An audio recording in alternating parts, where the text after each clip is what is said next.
think when it comes to gaming, almost everybody has their favorite niche franchises. While they aren't super big, they do have a lot of quality in them, which makes them so beloved. In my case, it's Pikmin.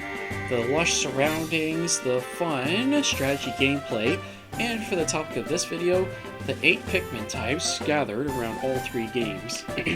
This will be based primarily on their usefulness in the field, and what they bring to the table in terms of difference from each other. There's a couple things you should keep in mind for this list. For starters, I believe there are no bad Pikmin, technically speaking. Each one of them has their own use in the field, and there are moments where they shine. Secondly, I'm going to be basing them on how useful they are across all 3 games. Sure, some Pikmin only exist in Pikmin 2 and Pikmin 3, but still, I'm going to be using them as they are. Also, my opinion is opinion. My opinion is not fact. So let me know what your favorites are in the comments below. Anyways, I'm sorry to ramble here. Let's get started with number 8.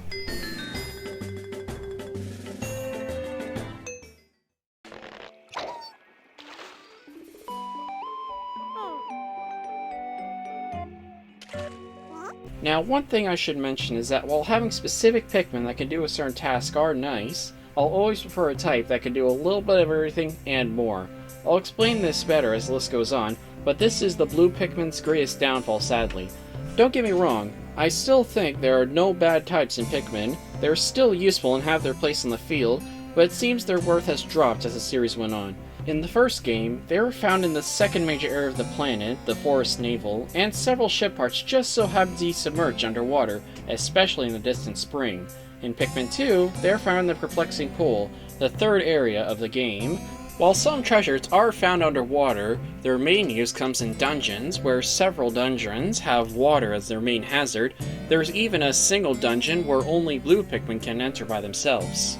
Then in Pikmin 3, they are used in the second visit to the Garden Hole, and are vital in the battle against the Quaggled Mireclops. Great for the moments, only okay everywhere else. Blue Pikmin aren't the strongest at attacking, or the fastest at carrying, so outside of those moments I just mentioned, and the fact they are always going to be the last type given to you, they are at best used for optional goodies or dealing with enemies hidden in the shores. But I will say in the first game, I'll really agree with that statement.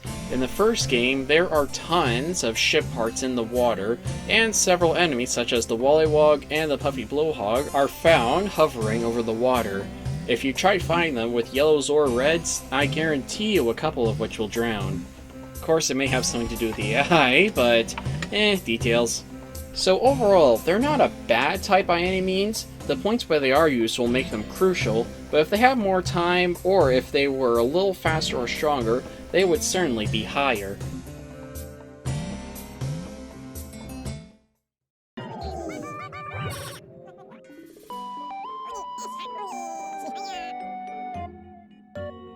Again, using the specialist trope, rock Pikmin are made for one thing and one thing only: breaking glass and stunning foes, and not being crushed, and knocking berries off in one shot. Okay, maybe they're used for more than one thing. The rock Pikmin's main gimmick is that instead of latching on and hit bashing enemies to death, they instead have a heavy blunt attack that can stun foes and break glass walls. They're also immune to stabbing and crushing damage, so with Wollywogs, their time as the worst enemy in all Pikmin is over. So, while they aren't exactly superior to the purple Pikmin, I'd say they're a reasonable substitute for the purple Pikmin, doing the same, one-shotting small enemies and stunning large enemies, but still having their own weakness, so they're more balanced when compared to the rest of the cast. They may be more balanced, but that still doesn't mean I prefer the purple Pikmin over to the rock Pikmin. Sure, I would say they're more balanced in a way, and they bring a more interesting experience to throwing, but still, I would say the times where you want to throw them against walls to bash, it's most likely against crystals or glass walls. Everything else is just, well, okay, but overall I think it's just better to just latch onto them and beat them to death that way. An interesting idea for sure, but in the end I still think of it as sort of more gimmicky than anything else. When they are useful, they're incredibly crucial, but everywhere else, it's okay. At least with these guys, they're given relatively very early in the game, so you get a lot more use out of them overall. And hey, Crushing items are some of the deadliest things in Pikmin 1 and 2, so having a Pikmin that can't be crushed is a gift from the gods. So while they can be seen as gimmicky, I still prefer them over the blue Pikmin any day, as they are a lot more useful overall than their blue cousins. But the fact they can latch onto enemies, which is something almost every Pikmin can do, and is kind of a staple of the series, just takes them away from being any higher on the list. Okay, just to prove a point later on, I'm going to show what 100 of these guys can do right here. You'll see in a moment why I did this. Anyways, here we have the last of the specialist types of Pikmin, the purple Pikmin.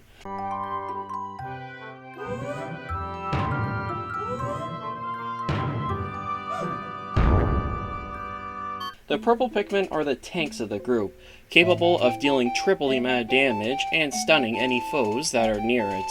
They also have the lifting strength of 10 Pikmin, something which is essential for some of the larger items in the game, and are very useful in Pikmin 3's mission mode.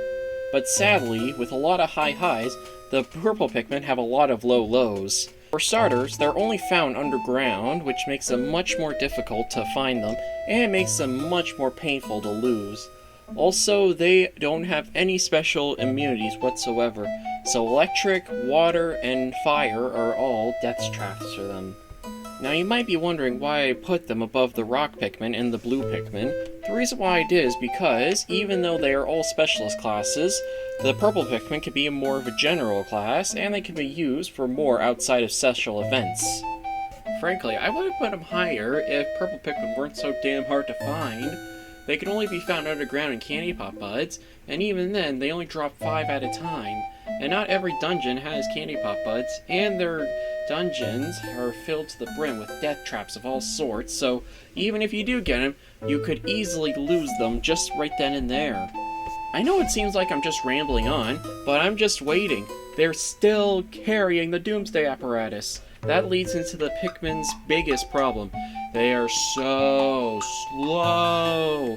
They may have the strength of 10 Pikmin, but they have the speed of half a Pikmin, if not a quarter of a Pikmin. So, carrying large items may be useful, but they're also incredibly slow, so they're not always the greatest option when it comes to carrying stuff back, especially stuff like berries or grapes.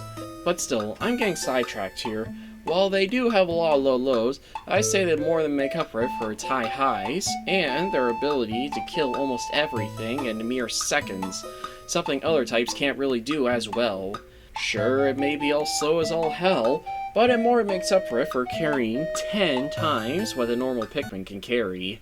And oh, would you look at that? They're finally done carrying that thing. How long did it take? 2.5 minutes! That's almost a quarter of a day gone right there. So that should illustrate their slow speeds, but still, carrying on a 1,000-ton weight is something no other Pikmin can say. Now we're going on to the more general classes.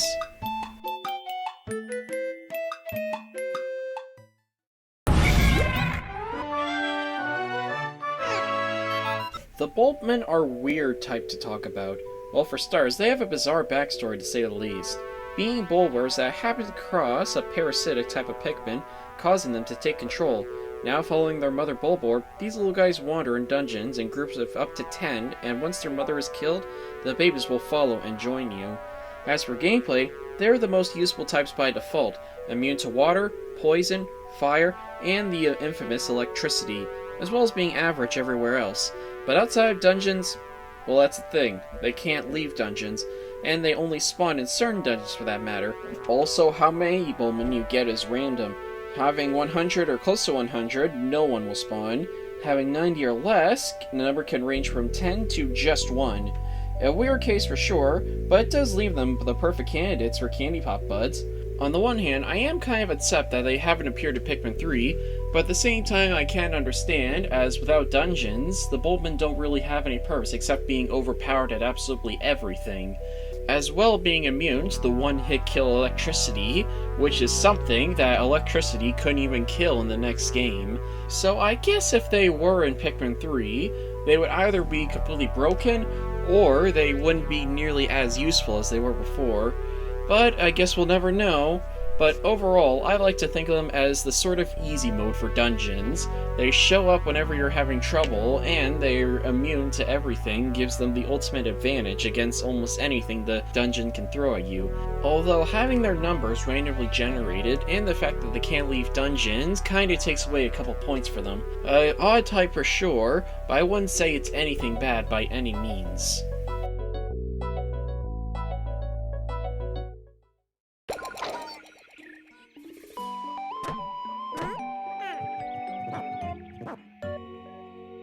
When it comes to Pikmin that can do almost anything, the Reds are the poster boys, being average or above average in everything and having the immunity to fire, as well as being the first time you come across in every game. Interesting, they're in a similar situation to the blue Pikmin, but I'd say they're still better. In the first game, the Reds are an instant go-to Pikmin. Their increased strength and their ability to fire makes them absolutely needed for almost all the treasures within the game. In the second game, the red Pikmin have easily declined down. While there are still fire geysers, they can easily be destroyed, so that's not much of a worry. And also, while they do have their increased strength, there's purple Pikmin. You can't outpower the purple Pikmin. True, there are more enemies that use fire in their abilities, but still, almost any other Pikmin can take them out, and fire is probably the weakest elemental attack in the whole game. Then finally, in Pikmin 3, they sorta go up, but they still aren't the best type by any means necessary. On the one hand, fire geysers aren't easily destroyed as in the second game, and there's no purple Pikmin to contend to, so they are good for offense, but at the same time, they're average at literally everything in the game, so outside of certain moments, do you really need them? Yeah. Still, their offensive capabilities, and the fact they are very, very common, they're perfect for carrying things back, or for taking out enemies that just happen to be in your way. And that goes for all three games. So that brings up the question on why I prefer them over the blue Pikmin, and that's mainly because while the blue Pikmin are great and only used for certain moments, they're only used for those moments, everything else, gone. But the red Pikmin, on the other hand, they can still be used for much more. While their offensive ability can be overpowered by rocks and purples, they are much more useful overall, given to the fact they actually latch and they aren't super slow. And when in doubt, they're still great for carrying the items back when other Pikmin are needed, and they're also great for sacrificing to the Candy Pop Buds. So overall, while they aren't the best type in Pikmin, I don't think they really need to be. They are the ultimate jack-of-all-trade Pikmin.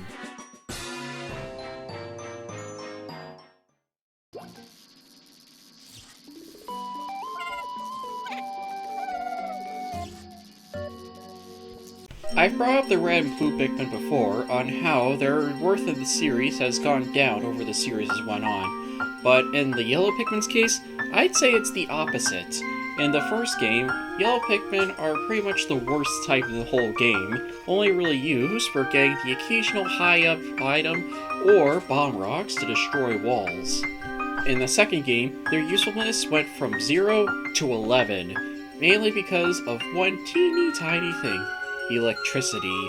I've mentioned electricity before, but I never really explained what it does. Electric and electric gates are both insta-kills. No whistling can save them, instantly gone. And they can take out potentially an entire army if you're not careful.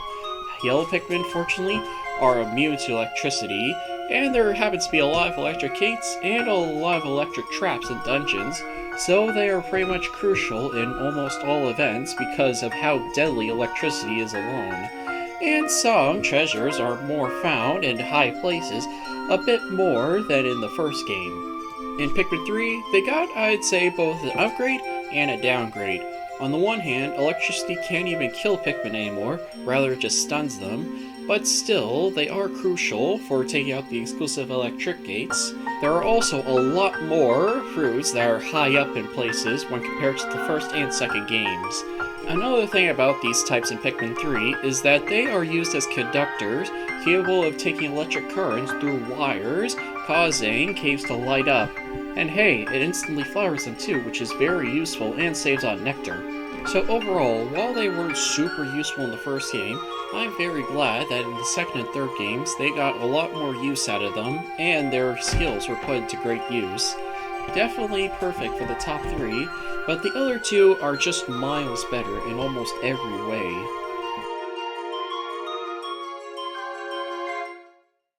So here we are, down to the final 2. Now all the other types I could easily rank, but picking between these last 2 was no doubt the hardest part. But in the end, I went with...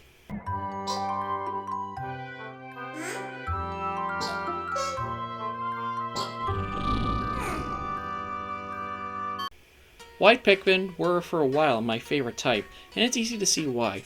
Unlike their purple cousins, they're lightning fast and quick to carry stuff back to base, as well as having their own immunity to poison. Sure, other elements are more deadly, like electricity, but it covers large areas and can be added to walls, which exclusively only white Pikmin can break.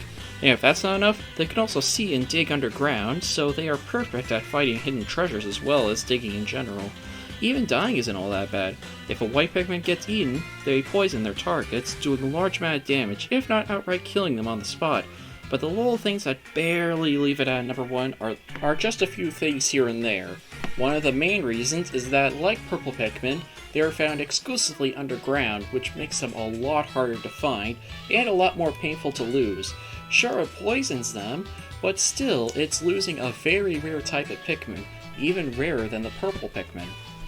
Given my own logic, you could technically say they are a specialist type, but still, if they are, they're without a doubt the best specialist type in the whole game. Sure, poison isn't super effective, and once you take down poison gates, they're gone for good, but those do make them actually needed for certain locations, and even so, they're not just a one-and-done thing. They are still incredibly vital, even in Pikmin 3's mission mode, where they can take treasures back to base lightning fast when compared to other types. Sure, red Pikmin and purple Pikmin can be more strong, and sure, other types are immune to more deadly hazards, but white has one thing, overall, which separates them all: speed. Speed is the name of the game in Pikmin, all about getting stuff back to base as soon as you can, except in Pikmin 2's dungeons. Even then, you still need them. There's still treasures underground. That might make you wonder, what could possibly top it? Well, thanks to process of elimination, you already know that, but what could actually beat them? Well,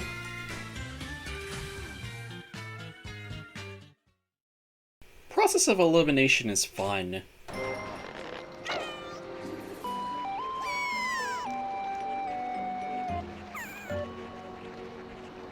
Okay, maybe they're just in one game. Maybe they are the weakest when it comes to attacking, but still, I'd still say that the winged Pikmin are still the best type in the game without a doubt. It was difficult to decide between the whites and the pinks, but in the end I decided to go with the pinks because while they do have their weaknesses, almost all of them can be counteracted thanks to other means. Winged Pikmin are found in the 4th area of Pikmin 3, the Twilight River. Sure, while they might be given relatively late, they're probably the only type you'll ever need, thanks to just one simple factor: they can fly. They can fly over geysers, they can fly over water, they can fly over enemies. When it comes to gathering items, almost nothing can stop them. They can even cheat their way through some puzzles. But of course, that's only one part of the puzzle. They can also open up bamboo gates, an exclusive gate that only they can open up and close, so while they can be busy with that, they make for the perfect shortcuts for back to base. So sure, I bet you're all thinking that since I prefer a more general class over specialist types, why do I consider winged Pikmin my all-time favorites? Sure, they are special in the fact that they have wings, but still, they can be used for nearly everything. They are great for carrying, they're great for airborne enemies, they can be great for carrying spoils back to base, and they can be great for gathering pieces for a puzzle, or gathering pieces for potions. But let's bring up the elephant in the room, the one thing that is the winged Pikmin's quote-unquote biggest weakness, in that they're significantly weak when compared to other types. When they compare to that, not a problem. Give them a red potion and boom, they are the ultimate airborne killers. Okay, sure, you can say that about almost any type, but no other types really has bad power. But when you compare them to other types that have bad power or bad matchups against certain enemies, there's not really a potion can fix that. And frankly, when it comes to enemies like the swooping snitch bug or the burrowing snagrid, wet-inked Pikmin can take them out in mere seconds, with or without a potion. I think the only real issue I see with them is that occasionally when they're taking out spoils, they could sometimes run into Arachnope's web. So, what do? Bop bop bop, it's dead, boom, you don't have to worry about it for another couple days. Back to carrying, back to base, unstoppable. And that's what helps separate them from white Pikmin. Sure, white Pikmin are lightning fast in their feet, but they still have to worry about other elements. Meanwhile, sure, there's the occasional element where they can't really avoid, they can't really take down an electric gate, but in nearly every other regard, they are nearly untouchable. Going over water, going over other elements, going over other enemies, they are almost indestructible, and sure, they may have their own weaknesses, but even so, they're easily countered, and it kind of helps separate them from other types. They're the ultimate new addition, and I really hope I see these guys again in the potential Pikmin 4. I hope you enjoyed my video. Don't go away just yet, because I have a bit of an announcement. Because of the hectic holiday times, I won't be uploading any videos in December, sadly.